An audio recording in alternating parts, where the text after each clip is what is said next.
قال رسول الله صلى الله عليه وسلم من صام رمضان إيمانا واحتسابا غفر له ما تقدم من ذنبه। যে ব্যক্তি ঈমানের সাথে সওয়াবের আশায় রমজানের রোজা রাখলো তার আগের সব গুনাহ মাফ। তিরমিজির 614 নম্বর হাদিস। قال رسول الله صلى الله عليه وسلم الصوم جنة حصينة। নবীজি বলেন রোজা হলো জাহান্নাম থেকে বাঁচার জন্য মজবুত ঢালের নাম হলো রোজা। জাহান্নাম থেকে বাঁচার মজবুত ঢালের নাম রোজা। যুবক ভাইয়েরা একটু মন দিয়ে শোনেন, অভিভাবকরাও শোনেন। বালেক ছেলেরা রোজা রাখে না, অথবা রাখে 3টা রাখে বা রাখে না, বা 5টা রাখে, অন্যগুলা রাখে না। তিরমিজির 723 নম্বর হাদিসে আছে, কেউ যদি ইচ্ছাকৃতভাবে কোনো বালেক মুসলমান ইচ্ছাকৃতভাবে একটা রোজা না রাখে, শরীয়তের বিধান কাফারা কয়টা? 60টা। এটা একটা বিধান শরীয়তের। কিন্তু সে যদি সারা জীবন রোজা রাখে, ওই একটা রোজার ঘাটতি পূরণ হবে না। একটা রোজা আল্লাহর কাছে এত দামি। অথচ এখন রোজা আপনার রাখে না বলে কি বললাম, বাবা মা সন্তানকে সাহারির সময় উঠায় না, বা স্বাস্থ্য নষ্ট হবে, ছোট মানুষ, 21 বছরের শিশু, 18 বছরের শিশু উঠায় না। রোজা রাখতে হবে, বলেন ইনশাআল্লাহ। সাবধান, এইসব ব্যাপারে অলসতা করা যাবে না। এই হলো আপনার 7 নাম্বার আমল, রোজা রাখা। 8 নাম্বার, রমজান মাসে দান করবেন। এমনি তো সবসময় দান করবেন, রমজানে দানের মাত্রাটা বাড়ায় দিবেন। সূরা মুনাফিকুনের 10-11 নম্বর আয়াতে আল্লাহ বলেন, ওয়ানফিকু মিম্মা রাযাকনাকুম মিন ক্বাবলি আইয়াতিয়া আহাদাকুমুল মাউত। তোমাদের কারো কাছে মৃত্যু আসার আগে তোমরা আমার দেয়া রিজিক থেকে দান করো। فيقول رب لولا أخرتني إلى أجل قريب।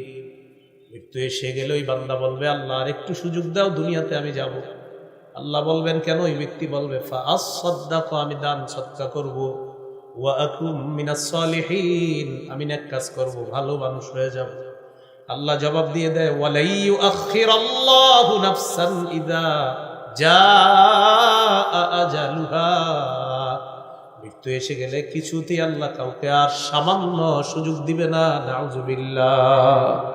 মৃত্যু আসলে একটু সুযোগ দিবে না। তো মৃত্যুর আগে কি করা? দান করা। এগুলো 8 নাম্বার। 9 নাম্বার, নফল ইবাদত বেশি করা। কি ইবাদত বেশি করা?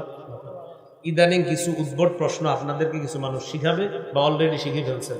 এই প্রশ্নগুলো কখনো করবেন না। যেমন, হুজুর সুন্নত না বললে কি কোনো গুনাহ হবে? মানে এটা বলে এই নিয়তে, হ্যাঁ আর সুন্নত পড়বে না। কি বলে? সুন্নত না বললে কি কোনো গুনাহ হবে, এটা এই নিয়তে করে, মানে উনি সুন্নত পড়বে না। তো আজকে আমি আপনাদেরকে বলি, মনে করেন এই মাঠের সবাই আমারে প্রশ্ন করছেন, হুজুর সুন্নত না পড়লে কোনো গুনাহ হবে, মনে করেন প্রশ্নটা আমারে করছে। আমি আপনাদেরকে উত্তর দেওয়ার আগে জিজ্ঞাসা করি, জান্নাত ওয়াজিব হোক এটা চান কারা আর চান না কারা? সবাই চাই। নবীজি বলেছেন, দৈনিক 12 রাকাত সুন্নত যারা পড়বে ওয়াজাবাত লাহুল জান্নাত, তার জন্য জান্নাত ওয়াজিব। এখন আপনি সিদ্ধান্ত নেন, কি সুন্নত না পড়লে গুনাহ হবে এই প্রশ্ন করবেন, না সুন্নত পড়বেন? কি চিন্তা, কি প্রশ্ন? সুন্নত না পড়লে গুনাহ হবে। তো আমি বললাম সুন্নত পড়া জান্নাত ওয়াজিব হবে, কোনটা চান? মুসলমান হইলে টেনশনে পড়ে যাবে, তাহলে তো ওয়াজিব হোক এটাই চাই। তো বাস, এই প্রশ্ন আর করবেন না, সুন্নত পড়েন 12 রাকাত দিন।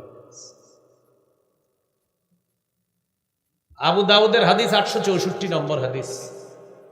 রাসূলুল্লাহ সাল্লাল্লাহু আলাইহি সাল্লাম বলেন, ইন্না আউওয়ালা মা ইউহাসাবুন নাসু বিহি ইয়াউমাল কিয়ামাহ মিন আমালিহিম আস-সালাহ। কিয়ামতের ময়দানে মানুষের হিসাবের মধ্যে সর্বপ্রথম হিসাব হবে, আমলের যে হিসাবটা হবে এটা হবে নামাজের হিসাব। নামাজের হিসাবের মধ্যে যখন দেখা যাবে ফাইন কানাত তাম্মা কুতিবাত লাহু তাম্মা, আল্লাহ তাআলা ফেরেশতাদেরকে বলবেন তার ফরজের হিসাবগুলোর কি অবস্থা একটু দেখো। ফেরেশতারা ফরজ আমলগুলো দেখে বলবে আল্লাহ পরিপূর্ণ আছে। আল্লাহ বলবে সওয়াবটাও পরিপূর্ণ লিখে দাও। ওয়া ইন কানা ইনতাকাসা মিনহা শাইআ, ফরজের মধ্যে ফেরেশতারা দেখবে ঘাটতি আছে, অনেক ঘাটতি আছে। আসরের নামাজ সময় মতো পড়ে নাই, মাগরিব সময় মতো পড়ে নাই, এশা সময় মতো পড়ে নাই, অথবা মাঝে মাঝে কোনো একটু দুই উক্ত নামাজ মিস করে ফেলেছে, অথবা নামাজ পড়লেও অলসতাবশত পড়ছে। যেমন আসরের নামাজ ম্যাক্সিমাম মানুষ অলসতা করে, সূর্যটা হলুদ বানায়, পরে গিয়ে নামাজটা পড়ে। মা বোনরা পাতিলে আপনার রান্না বসানোর পর দেখে ভাত সিদ্ধ হবে কখন, সিদ্ধ হইলে আসর পড়বে, তো সিদ্ধ হইতে হইতে সূর্য হলুদ হয়ে গেছে। ইচ্ছা করে সূর্য হলুদ বানায় যারা আসর পরে, তিলকা সলাতুল মুনাফিকিন, তিলকা সলাতুল মুনাফিকিন, তিলকা সলাতুল মুনাফিকিন। নবী বলেন ইচ্ছা করে যারা সূর্য হলুদ বানায় আসর পরে, বলে নাই পরে না, পরে, নবী বলে এটা মুনাফিকের নামাজ, এটা মুনাফিকের নামাজ, এটা মুনাফিকের নামাজ। এখন পড়লে এই অবস্থা, যারা পড়েই না, তাহলে মুসলমান ভাইয়েরা আমরা কি শিখলাম? তো ফরজ নামাজে অনেক সময় ঘাটতি হয়ে যায়, তো ফেরেশতাদেরকে আল্লাহ বলবে নফলগুলো একটু খোঁজ করো তো কি অবস্থা। তো ফেরেশতারা বলবে আল্লাহ নফল আছে, ভালোই নফল আছে, পড়ছে, রমজানে কিছু নফল বাড়ায় পড়ছে, রমজান মাস বোনাস দিছিলেন আপনি, নফল অনেক পড়ছে আল্লাহ। তো আল্লাহ বলবেন আতিম্মু ফারিয়াদাতাহু মিন তাতাব্বুইহি, তার নফলের মাধ্যমে ফরজের ঘাটতি পূরণ করবে। তাহলে নফল ইবাদত বাড়িয়ে দাও। 10 নাম্বার নেকির কাজ যত বেশি পারেন করবেন। সূরা তাগাবুনের 9 নম্বর আয়াতে আল্লাহ বলেন মাইয়ুমিন বিল্লাহ ওয়া ইয়ামাল সালিহা, যে ব্যক্তি আল্লাহকে বিশ্বাস করে আর নেকির কাজ করে, ইউকাফির আনহু সাইয়্যাতি, আল্লাহ তার আগের সবগুলা গুনাহ মাফ করে দেয়। ওয়া ইউদখিলহু জান্নাতিন তাজরি মিন তাহতিহাল আনহারু খালিদিনা ফিহা আবাদা, আল্লাহ তাকে এমন জান্নাতে প্রবেশ করাবেন যার তলদেশ দিয়ে নহরসমূহ প্রবাহিত হবে, সেথায় তারা চিরকাল থাকবে। যালিকাল ফাউজুল আযীম, আল্লাহ বলেন এটাই মহান সফলতা। নেকির কাজ বেশি বেশি করা, যারা আল্লাহর সাক্ষাৎ কামনা করি 2টা কাজ বেশি বেশি করতে হবে। এর মধ্যে একটা হলো নেকির কাজ বেশি করা, 2 নাম্বার শিরিক মুক্ত ইবাদত করা। সূরা কাহফের সর্বশেষ আয়াত 110 নম্বর আয়াত, 16 পারা 4 নম্বর পৃষ্ঠায় আল্লাহ তাআলা বলেন ফামান কানা ইয়ারজু লিকা রাব্বিহি ফালইআমাল আমালান সালিহা, যে ব্যক্তি তার রবের সাক্ষাৎ কামনা করে সে যেন নেক কাজ করে। ওয়ালা ইউশরিক বিইবাদাতি রাব্বিহি আহাদা, সে তার রবের ইবাদতে যেন কাউকে শরীক না করে। আল্লাহ আমাদেরকে এই রমজানে বেশি বেশি নেকির কাজ, আর এই নেকির কাজটা করব, পাশাপাশি সব সময় যেন নেকির কাজের অভ্যাসটা ধরে রাখতে পারি, আল্লাহ তৌফিক দান। আমিন। 11 নম্বর দোয়া করা। রমজানে বেশি বেশি দোয়া করব। এখন তো আমরা দোয়া করা ভুলে গেছি। কেন ভুলে গেছি জানেন? সকালে খালি এখন মাসালা জিজ্ঞাসা, হুজুর দোয়া কি এইভাবে করব না ওইভাবে, আগে না পরে, উপরে না নিচে, এরকম প্রশ্ন করতে করতে কিছু মানুষ আছে জিজ্ঞাসা করেন গত 2 বছর সে দোয়াই করে নাই, শুধু এই টেনশনে কখন করব, কি করে নাই, দোয়াই করে। কারণ উনি শুধু টেনশন যে আমি দোয়াটা আসলে কেমনে করবো, বাঁকা হয়ে না সোজা হয়ে, উপরে না নিচে, ডানে না বামে, এই টেনশনে উনি দোয়াই করে। এটা কথা মনে রেখেন, যাদের দোয়া করার অভ্যাস, যারা বেশি বেশি আল্লাহর কাছে চাওয়ার অভ্যাস হয়ে যাবে, আসমানের খাজানা তাদের জন্য খুলে দেওয়া হবে। যত বেশি দোয়া করতে। আল্লাহ তাআলা বলেন ক্বালা রাব্বুকুম উদউনি আস্তাজিব লাকুম, তোমাদের রব বলেন তোমরা আমাকে ডাকো, আমি তোমাদের ডাকে সাড়া দেই। হাত যদি উঠায় দোয়া করেন তাহলে এই জায়গায় রাখতে হবে হাত, বুক পরিবার। 1488 আবু দাউদের হাদিস, এখানে হাত রাখতে হবে, কায়ামনো বাক্যে আল্লাহর কাছে বলতে হবে, যেন আপনাকে ভিখারি মনে হয়। উপরে উঠানো যাবে, কিন্তু আমরা দোয়ার সময় এমন অভিনয় করি যে মনে হচ্ছে তামাশা করতে। দোয়ার সময় পিঠা বানায়, দেশ গ্রামে একটা পিঠা আছে না, বানায় এরকম করে দোয়াতে হাত উঠায়, আবার দাড়ি খোঁচায়, এই তুইও হাত তো ওটা, মানে এটা একটা কেমন যেন একটা গুরুত্বহীন কাজ। নাউজুবিল্লাহ। আপনি আল্লাহর কাছে কথা বলবেন এখন, সেইখানে আপনি কি করতেছেন, হাত এমন করতেছেন, দাড়ি খুঁটতেছেন, আপনি চুল খুঁটতেছেন, পাঞ্জাবি ঠিক করে, জামা ঠিক করে, হাত উঠে আবার ফোনে কথা বলে, হ্যাঁ হ্যাঁ ওই হুজুর মুনাজাত দিছে তাড়াতাড়ি, কই না না মুনাজাত শেষ হয়ে যাবে, আচ্ছা ঠিক আছে আমি মুনাজাতটা শেষ করে আইতেছি। মানে এটা কোনো, আরে আপনি আল্লাহর সাথে কথা বলতেছেন তো, আপনি এমন করতেছেন তো, আপনি না আল্লাহর সাথে কথা বলতেছেন তো আপনি এমন করতেছেন তো। কথাগুলা কি সত্য? দোয়ার সময় দেখবেন মানে একদম কি করে না করে এরকম না করা, কায় মনোবাক্যে আমি ভিখারি, আমি কাঙ্গাল, এরকম করে। 2টি কথা মনে রাখবেন, মাখলুকের কাছে যত চায় মাখলুক রাগ হয়ে যায়, আর খালেকের কাছে না চাইলে খালেক রাগ হয়। মাল্লাম ইয়াসআলিল্লাহ ইয়াগদাব আলাইহি, যে আল্লাহর কাছে চায় না আল্লাহ তার উপর রাগ করে, মানুষের কাছে চাইলে রাগ করে। উনি আমারে 5-6 বার ডাক দেখে আমি চিন্তা করলাম এতবার ডাকেন কেন, আল্লাহ বলে আমারে না ডাকলে আমি রাগ করি, তুই আমারে ডাকস না কেন, তুই আমারে ডাকস না কেন? বিশ্বাস করেন আপনারা আমারে ডাক দেন না, 5 বার ডাক দিবেন, 6 বারের সময় রাগ হয়ে যায়, এতবার ডাকেন কেন? আল্লাহ কয় তুমি আমারে ডাকো না কেন? আমরা ডাকলে রাগ হই, আল্লাহ না ডাকলে রাগ করে। 11 নাম্বার দোয়া করা, বেশি বেশি 2টা দোয়া করা রমজানে। সবাই একবার করে নেই, বলেন আল্লাহুম্মা ইন্নী আসআলুকাল জান্নাহ ওয়া আউযু বিকা মিনান নার। হে আল্লাহ, আমি আপনার কাছে জান্নাত চাই, জাহান্নাম থেকে পানাহ চাই। এই 2টি দোয়া আমরা বেশি বেশি করব ইনশাআল্লাহ। 12 নাম্বার জিকির করা। 4টি জিকির আল্লাহর কাছে সবচেয়ে পছন্দের 4টি বাক্য, এই 4টি বাক্য দিয়ে আমরা জিকির করি। ক্বালা রাসূলুল্লাহ সাল্লাল্লাহু আলাইহি ওয়াসাল্লাম আহাব্বুল কালামি ইলাল্লাহি আরবাউন। নবীজি বলেন আল্লাহর কাছে সবচেয়ে পছন্দের বাক্য হলো 4টি। 1 নাম্বার সুবহানাল্লাহ, আলহামদুলিল্লাহ, লা ইলাহা ইল্লাল্লাহ, আল্লাহু আকবার। এই 4টি জিকির আমরা বেশি বেশি করব।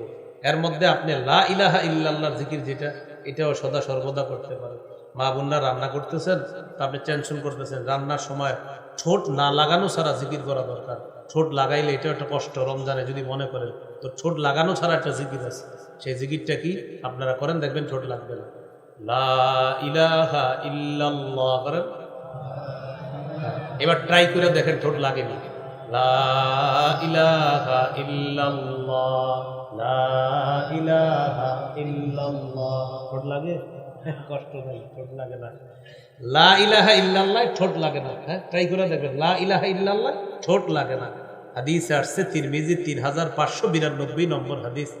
একবার যদি ইখলাসের সাথে কেউ লা ইলাহা ইল্লাল্লাহ পড়ে, ইল্লা ফুতিহাত লাহু আবওয়াবুস সামাই হাত্তা তুফজিয়া ইলাল আরশ, আসমানের সবগুলা দরজা খুলে দেওয়া হয়, তার লা ইলাহা ইল্লাল্লাহ যেন আরশ পর্যন্ত পৌঁছে যায়।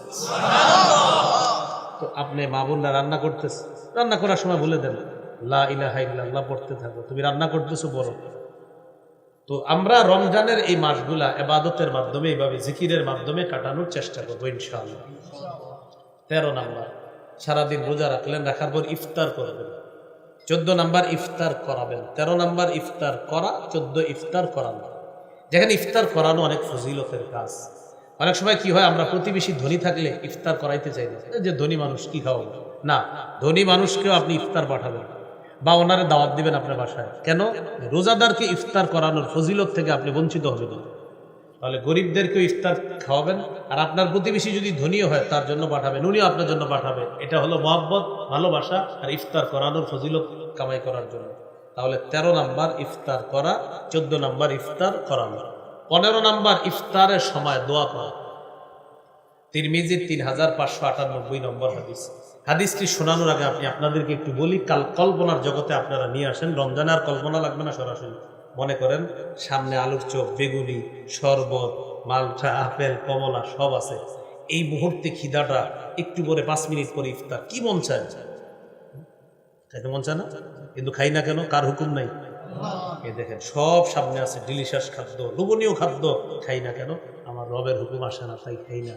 তাহলে রব কতটা খুশি হয়, দেখো আমার বান্দা সব খানা নিয়ে সামনে বসা, ও খায় না, ও আমারে ভয় পায় তাই খায় না। আমি একটু পরে ওরে হুকুম করব, তখন খাবে। তো ওই সময় আল্লাহর সাথে আপনার রব সম্পর্কটা কতটা মজবুত হলে আপনি তখন রবের হুকুম অমান্য করে খান না, সম্পর্ক কতটা মজবুত, ওই টাইমে দোয়া করবেন কবুল। ইফতারের সময় দোয়া কবুল, ইফতারের সময় দোয়া করবেন। তিরমিজি 3598 নম্বর হাদিস। قال رسول الله صلى الله عليه وسلم ثلاثة لا ترد دعوتهم, 3 ব্যক্তি দোয়া ফিরিয়ে দেওয়া হয় না। 1 নাম্বার as-সাইমু হাত্তা ইফতিরা, রোজাদার যখন ইফতারের সময় দোয়া করে তার দোয়া ফিরিয়ে দেওয়া হয় না। 2 নাম্বার আল ইমামুল আদিল, ন্যায়পরায়ণ পুরুষ শাসকের দোয়া ফিরিয়ে দেওয়া হয় না। ন্যায়পরায়ণ পুরুষ শাসক, কি শাসক? কি শাসক? ন্যায়পরায়ণ পুরুষ শাসক। আবার বলেন কি শাসক? ন্যায়পরায়ণ পুরুষ শাসকের দোয়া ফিরিয়ে দেওয়া হয় না। হ্যাঁ, পরায়ণ পুরুষ শাসক। আল্লাহ যেন কিয়ামতের আগে আমাদের বাংলাদেশে কোনো নারী শাসক আর না আনে। রাসূল সাল্লাল্লাহু আলাইহি সাল্লাম বলেন, লা ইউফলিহা কওমুন ওয়াল্লাহু আমরাহুম ইমরাআতান, ওই জাতি কিছুতেই সফল হবে না যে জাতি তাদের নেতৃত্বে কোনো নারীকে বসায়। এই জন্য আল্লাহর কাছে দোয়া কর, আল্লাহ আমাদের দেশে একজন ন্যায়পরায়ণ পুরুষ শাসক আপনি দিয়ে দেন। হ্যাঁ, ন্যায়পরায়ণ পুরুষ শাসক। এরপরে যদি কারো মনে হয় না হুজুর আমরা নারী শাসক চাই, আপনি একটা পোস্টার বানাবেন, আগামীতে নারী শাসক দেখতে চাই, হাদিসের ভাষ্য অনুযায়ী সারা জীবন হতভাগা থাকতে চাই, এরকম লিখে লিখে। যদি বলে নারী শাসক দেখতে চান তো লিখে দিয়ে নিচে আমি হতভাগা থাকতে চাই। এই যে আপনি কেউ কিছু বলবেন না, কারণ আপনি নিজেই সিদ্ধান্ত নিয়েছেন আপনি পুরা কবল থাকবেন, হতভাগা থাকবেন। আপনি চান আপনার ভাগ্য যেন পরিবর্তন না হয়, এটা তো আপনি নিজেই চান। তাহলে 1 নাম্বার রোজাদারের দোয়া, 2 নাম্বার ন্যায়পরায়ণ পুরুষ শাসকের দোয়া ফিরিয়ে দেওয়া হয় না, 3 নাম্বার ওয়া দাওয়াতুল মাজলুম, মাজলুমের দোয়া ফিরিয়ে দেওয়া হয়। 16 নাম্বার রমজানের শেষ দশকে ইতিকাফ করা। বুখারীর বর্ণনা 2033 নম্বর হাদিস, কানা রাসূলুল্লাহ সাল্লাল্লাহু আলাইহি ওয়াসাল্লাম ইয়াতাকিফু ফিল আশরিল আওয়াখির মিন রমাদান, নবীজি রমজানের শেষ দশকে ইতিকাফ করতেন। 17 নাম্বার লাইলাতুল কদর তালাশ করা। লাইলাতুল কদর পাওয়ার সহজ উপায় হলো ইতিকাফ করা, বুঝছেন? সহজ উপায় ইতিকাফ করা। সূরা কদরের 3 নম্বর আয়াতে আল্লাহ বলেন, লাইলাতুল কদরি খায়রুম মিন আলফি শাহর, কদরের রাত 1000 মাসের চেয়ে উত্তম। মাইয়াকুম লাইলাতুল কদরি ঈমানাও ওয়া ইহতিসাবা, কোন ব্যক্তি যদি ঈমানের সাথে সওয়াবের আশায় লাইলাতুল কদরে জাগ্রত হয়, গফিরা লাহু মা তাকদ্দামা মিন যামবি, তার আগের গুনাহগুলো মাফ করে দেওয়া হয়। এইজন্য 21, 23, 25, 27, 29 এই 5 রাত্রি বেজর রাত্রিতে জাগ্রত হয়ে ইবাদত করবেন। চেষ্টা করবেন রমজানের শেষ দশক পুরোটা ইবাদত করবেন রাতের বেলা। যদি প্রতিদিন না পারেন অন্তত বেজর রাত্রিগুলা যেন আমাদের মিস না হয়। 21, 23, 25, 27, 29 ঘরের নারী সদস্য যারা আছে তারাও যদি ঘুমিয়ে যায়, নবীজি এই শেষের দিকে ঘরের নারী সদস্যদেরকে উঠায় দিতেন, ওঠো ওঠো ওঠো ইবাদত বন্দি করো। কথায় মনে এসে গেছে একটা কথা, মা বোনদেরকেও রমজানে একটু ইবাদতের সুযোগ দিন। আপনারা এমন ইফতারির লিস্ট ধরায়া দেন যে ওনার 2টা থেকে শুরু করতে হয় কাজ, আবার এমন সাহারির লিস্ট ধরায়া দেন যে বাস উনি সাহারির সময় ইবাদতের সুযোগ পায় না আর ইফতারের সময় একটু ইবাদতের সুযোগ পায় না। কারণ আপনি এতগুলো খাইতে হবে কেন বলেন? ঠিক আছে, 1 দিন 2 দিন খান ভালো, অনেক ডাটে খান, সব প্রতিদিন খেতে হবে কেন এরকম? তাহলে মা বোনদেরকে একটু ইবাদতের সুযোগ করে দেওয়া রমজান মাসে। প্রয়োজনে পুরুষ যারা আছে আপনি একটু সহযোগিতা করবেন, হেল্প করেন কাজে, আপনি একটু সহযোগিতা করবেন। আম্মাজান আয়েশা সিদ্দিকা রাদিয়াল্লাহু তাআলা আনহাকে জিজ্ঞাসা করছে, আম্মাজান নবীজি ঘরে সারাক্ষণ কি করে? সাহাবীরা মনে করছে সারাক্ষণ নবীজি নামাজ পড়ে জিকির করে, এরকম মনে করছে। আম্মাজান বললেন, নবীজি সারাক্ষণ ঘরে ফি মিহনাতি আহলিহি, পরিবারের কষ্টকর যে কাজগুলা ওই কাজগুলাতে নবীও শরীক থাকে, নবীজি শরীক থাকে। তাও বলছিলাম যে রমজান মাসে আমাদের মা বোনদেরকেও ইবাদতের সুযোগ করে দিন ইনশাআল্লাহ। কথার কথা আপনার যে উনি ইবাদত করার ইফতারের সময় আপনি সব ইফতারি রেডি হয়ে গেছে, তো তখনও আপনি এমন এমন কাজের মধ্যে লিপ্ত রাখেন একটু যে আল্লাহর কাছে দোয়া করবে, সুযোগটা নেই। ইফতার রেডি, এটা একটু দোয়া করার সুযোগ নেই, বাকি কাজগুলো আপনি একটু বুঝে নেন তো হয়ে যাবে। তাহলে 17 নাম্বার লাইলাতুল কদরে আমরা ইবাদত করব, ঘরের নারী সদস্যদেরকে আমরা ইবাদতে উৎসাহিত করব। 18 নাম্বার সদকাতুল ফিতির আদায় করা। এটা এলাকার ওলামায়ে কেরাম আছে যারা পাশে দাওরা হাদিস মাদ্রাসা 2-3টা আছে রাস্তার ওই পাশে, এই পাশে ওলামায়ে কেরামের সাথে পরামর্শ করে আপনারা এই বছর সদকাতুল ফিতির কত হয় এটা জেনে তারপর সদকাতুল ফিতিরটা আদায় করে দিবেন। এই হলো রমজানের মৌলিক 18টি করণীয় বললাম। গুরুত্বপূর্ণ অংশ 6টি বর্জনীয়। কয়টি? এটা বেশি গুরুত্বপূর্ণ। 1 নাম্বার ঝগড়া বর্জন করা। সহিহ বুখারীর 1904 নম্বর হাদিস, রাসূল সাল্লাল্লাহু আলাইহি সাল্লাম বলেন, ইজা কানা ইয়াউমু সাওমি আহাদিকুম ফালা ইয়ারফুস ওয়ালা ইয়াসখাত, তোমাদের কেউ যখন রোজা অবস্থায় থাকবা সে যেন অশ্লীল কথা না বলে, সে যেন বাদানুবাদ না করে। ফাইন সাব্বাহু আহাদুন আও কাতালা, কেউ যদি রোজাদারের সাথে ঝগড়া করে, লড়াই করে, তখন ওই ব্যক্তি বলবে ইন্নী সাইম, আমি রোজাদার। বুখারী অন্য বর্ণনায় আসছে 2 বার বলবে আমি রোজাদার। তাহলে এই রমজানে আমাদের সাথে কেউ ঝগড়া করতে আসলে আমরা 2 বার বলবো আমি রোজাদার, আমি রোজাদার। কয়বার বলবো? 2 বার।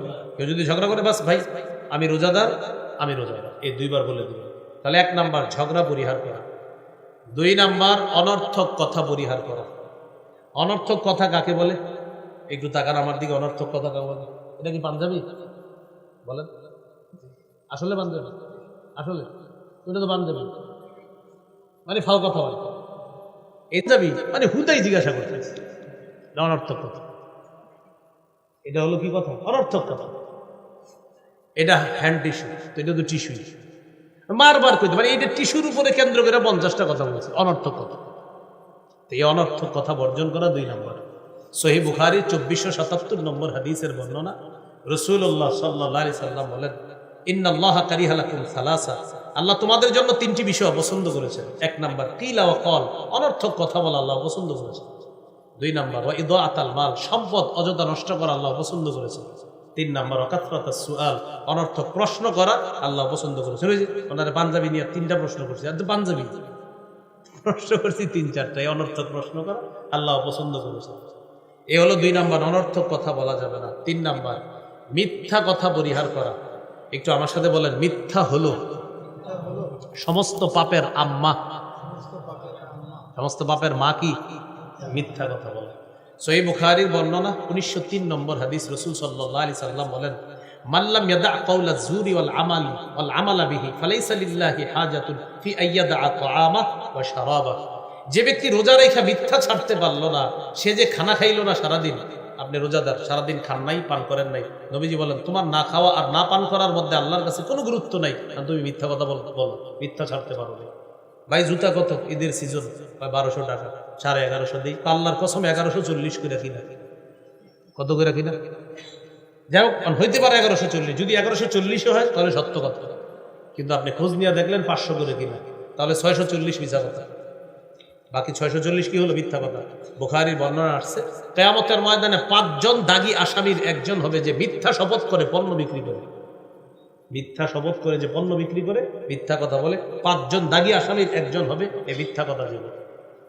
তাহলে মিথ্যা পরিহার করা, এটা 3 নম্বর। 4 নম্বর গীবত পরিহার করা। এটারও একটা বাংলা বলি সুন্দর, যদি পারেন কেউ লেমনিটিং করে ঘরে টানা রাখবেন। বলেন যে আমল ধ্বংসের নীরব ঘাতক গীবত। আবার আমল ধ্বংসের নীরব ঘাতক গীবত। মানে আপনি বুঝতে পারবেন না, আমি আর উনি বৈশা বৈশা কথা বলতেছি, আমার জানাও নাই যে আমার আমলগুলো আরেকজন আমি দিয়ে দিতেছি। আমি ওনার সাথে বসে একজনের গীবত করতেছি, তো যার গীবত করতেছি আমি তো মাশাআল্লাহ ওনার সাথে বসে বসে গীবত করতেছি আর তাহাজ্জুদ নামাজের ফিরিস্তি শোনাইতেছি, কিন্তু আমার এই সব আমল নামা অন্যদিকে চলে যাচ্ছে। তাহলে আমল ধ্বংসের নীরব ঘাতক গীবত, এই জন্য গীবত করা যাবে না। এলো 4 নম্বর। হ্যাঁ, আমল ধ্বংসের নীরব ঘাতক গীবত করা যাবে না, এটা হলো আপনার 4 নম্বর। 5 নাম্বার লৌকিকতা পরিহার করা। ও আচ্ছা, একটু গুরুত্বপূর্ণ কথা, 4টা, প্রথম 4টা, আরো 2টা বলতেছি আমি। ঝগড়া করি কি দিয়ে?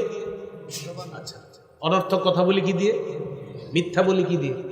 গীবত করি কি দিয়ে? হাদিসে আসছে তিরমিজির 2616 নম্বর হাদিস, হাল ইয়াকুবুন নাসা ফিন নারি আলা বুজুহিহিম আও আলা মানাকিরিহিম ইল্লা হাসাইদু আলসিনাতিহিম। বেশিরভাগ মানুষ জাহান্নামে যাবে, মাথাটা নিচে, পাগুলা উপরের দিকে দিয়ে তাদেরকে জাহান্নামে নিক্ষেপ করা হবে শুধু জিহ্বার অপরাধের কারণে। তাহলে আজকে গুরুত্বপূর্ণ কথা শিখলাম, মিথ্যা বলি জিহ্বা দিয়ে, অনর্থক কথা বলি জিহ্বা দিয়ে, ঝগড়া করি জিহ্বা দিয়ে, গীবত করি জিহ্বা দিয়ে, আর জিহ্বা বেশিরভাগ মানুষকে জাহান্নামে নিবে। তাই আমরা আজকে থেকে প্র্যাকটিস করব যে আমরা জিহ্বা নিয়ন্ত্রণ করব। এই রমজানে আমাদের এই জিহ্বা দিয়ে আমরা কারো কোনো গীবত করব না, মিথ্যা বলবো না, অনর্থক কথা করব না, আমরা ঝগড়া করব না ইনশাআল্লাহ। 5 নাম্বার লৌকিকতা বর্জন করা। আমরা সিয়াম পালন করি কার জন্য?